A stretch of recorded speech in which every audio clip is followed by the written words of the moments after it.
So we're doing a bit of cleanup today before spring comes and everything starts really growing. We have several trees all over the property that got knocked down in the tornado, and this is one of them. This is an ash tree.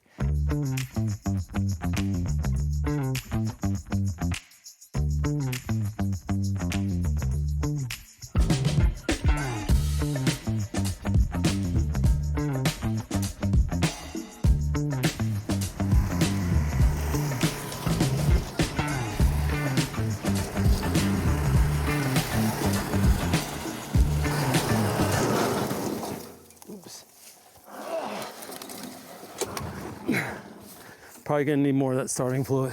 I'm sure the gas is not great. I mean, I filled it up, but I'm sure that the gas that was in the bowl and stuff's not great. Oh man. That has to be in there now.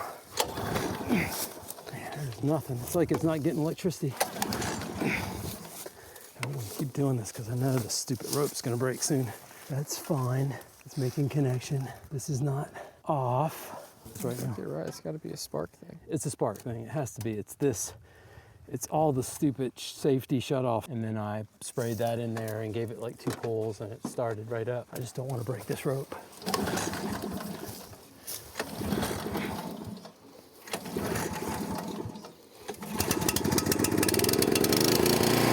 Spark plug wire.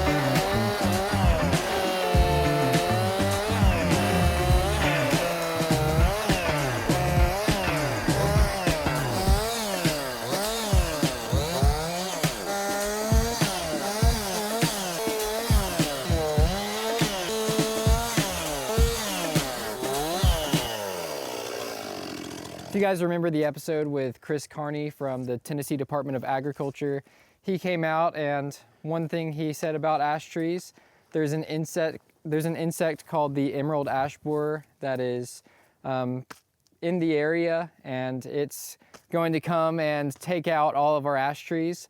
So we want to go cut down all of our ash trees, but we're starting with this one that blew over in the tornado. So ash is this really pretty light colored wood, and we've been thinking about using it for some flooring. There's also lots of other things you can do with it, so it's going to be great that we can save some of this while we can. We've also cut up a bunch of the tree tops into some firewood, so it'll be good for that. And then yesterday when we were cutting the main bulk of the log, it was pretty wild because as soon as Dad cut it, the whole tree, which was uprooted, lifted back up.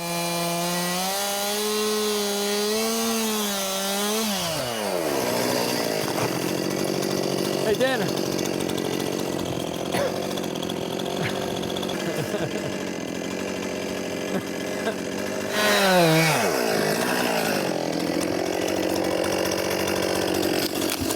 I've seen you guys commenting about being careful when working with trees that have fallen over in a storm because there's always tension built up in ways you might not expect.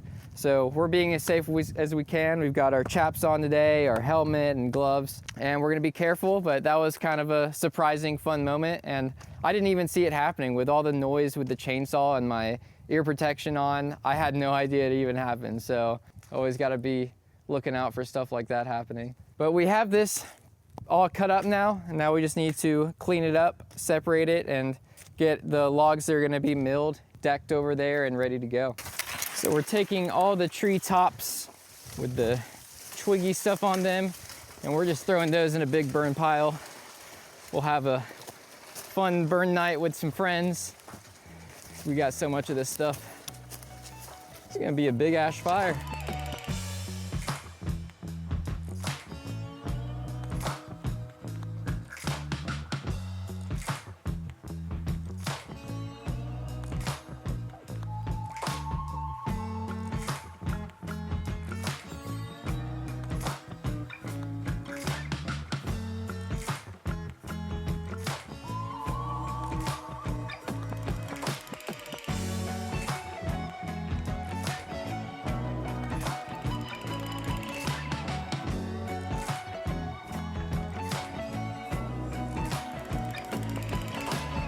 Today we're going to be installing some more insulation on the solar kiln.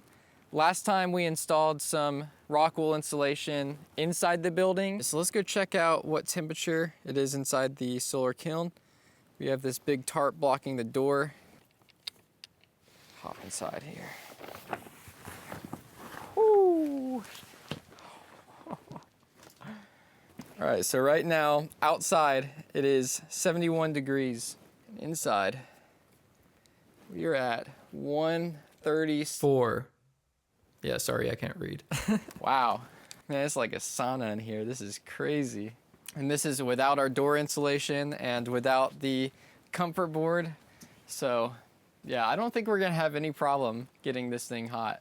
There's also some really strong smells going on in here from all this green lumber that we put in. Also, the tarp might have some smell too. Wow, this is gonna have to be like a challenge, like who can stay in the kiln for the longest. Do I want to flush it up against this rafter? No, yeah, flush it up against the rafter and against the edge. Not too close to the edge because it'll... You're like here? Yeah, somewhere there.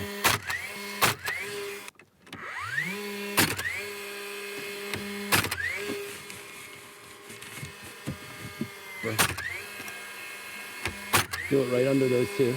Right under these two. This? Yep.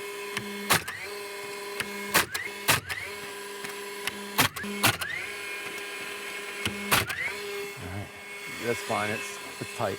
All right, you can fill a couple more in if you want. Someone finally commented about us using a lot of nails. All right. Yeah, guys, we didn't call this the overkill for nothing. We use a lot of nails because we can. So with the insulation and the furring strips and the siding, it's gonna add a lot of thickness on the outside of the building. So we're putting this board at the top here.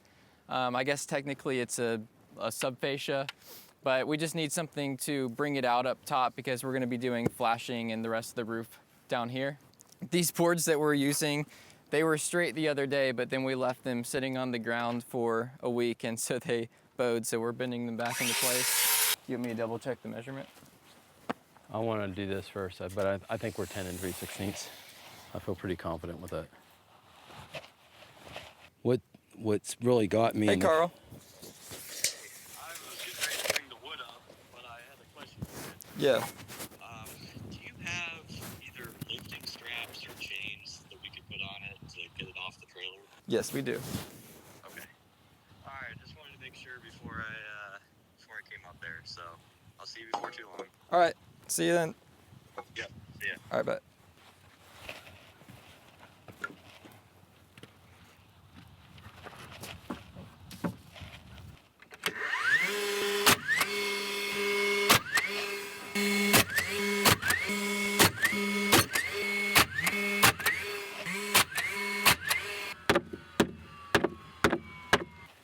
Pretty good. Do your center ones. When it comes, I'll probably have to...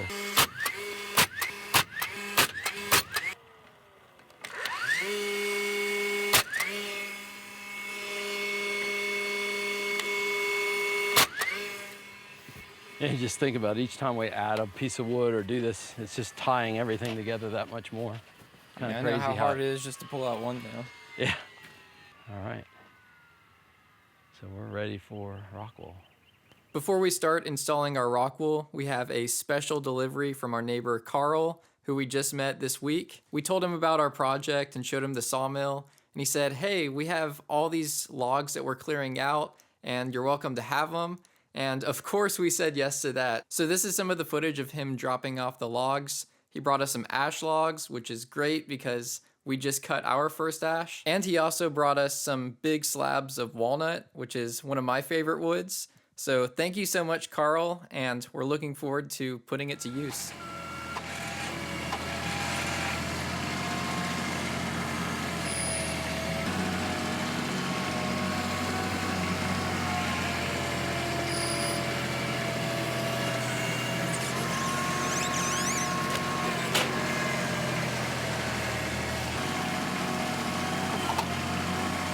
Got a little pinch on that one.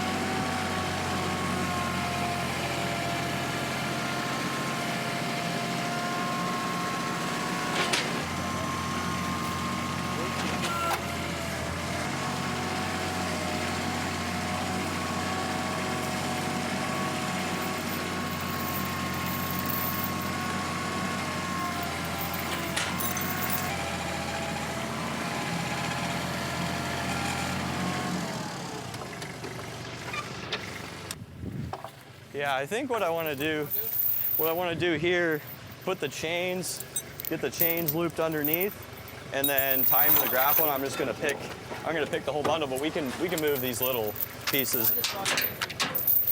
I'll tell you, it's probably a good bit lighter than when I put it in here. Oh yeah. It's not heavy at all. That's crazy. Yeah. All right. Get that. There's a nail in that one. Yeah, there's a couple nails from when I had the tarp. The tarp just disintegrated. There's nothing left of the tarp. We know all about it.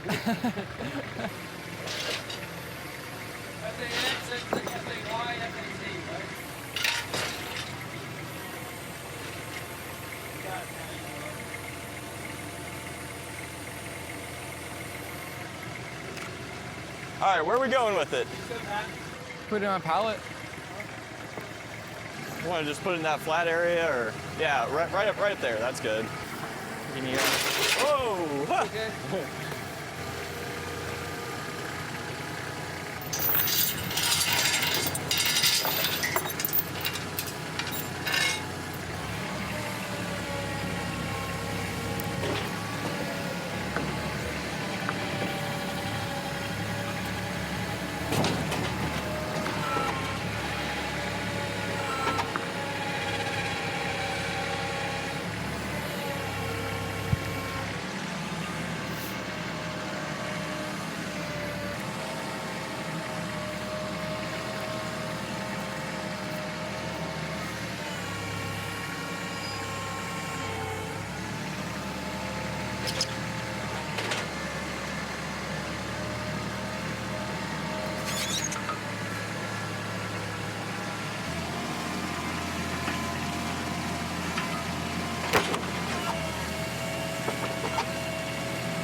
Yeah, some of these are gonna, like this area right in here, it was really curly. You can see some of that curl going on. Like if you were to sand it, it'd be really clear.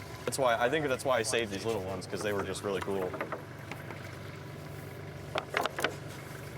Do you want that stuff on your pile? Yes. All right.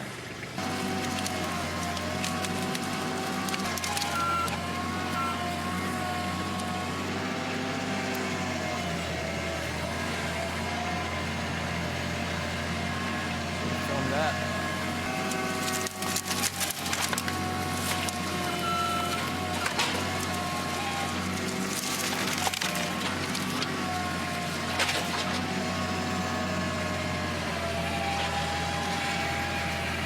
That's why I like that thing so much, because All you do is make me sick, because we're on that way. there's just that, yeah. Oh, there is, yeah. We were even with the forks. When we were able to do it with forks, it was better than what we're doing now.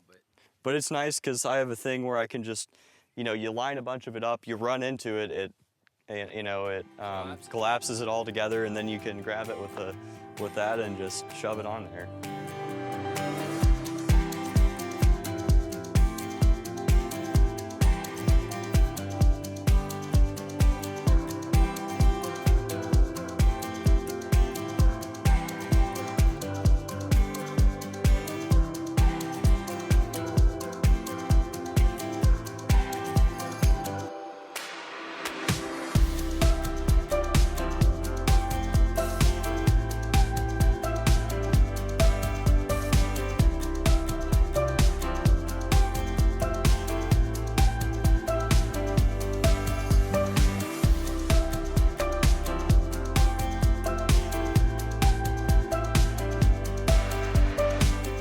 So we got the majority of our Rockwool Comfortboard installed on the solar kiln. Installation is always really easy. You just use a Rockwool bread knife and some screws, and it goes up really quick. We did decide to hold off on the installation on the backside until after we get our doors installed. So That should be coming here real soon. But we couldn't wait to see what was inside the ash logs, so we decided to roll some of those on the mill.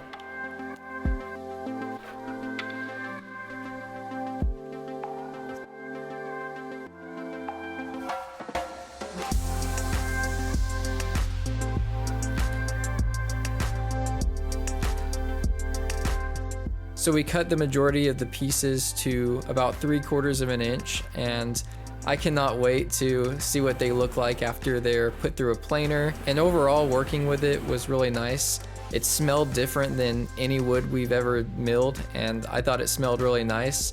And it was just a really clean look, not many knots in it. So it was a really good time milling this log. We also did end up milling a couple more logs. One of them I filmed vertically and put it up as a YouTube short, so if you guys want to go see that, you can go check that out on my page. But I want to give another thank you to Carl for dropping off all those ash logs. He multiplied what we had, and so now we have all this ash to work with. And he also brought us some poplar logs, which I'll show you in a minute, and we're going to be milling those and using them as some siding for the solar kiln. All right, well, here is our very first pile of ash that we've ever milled. Looks really nice.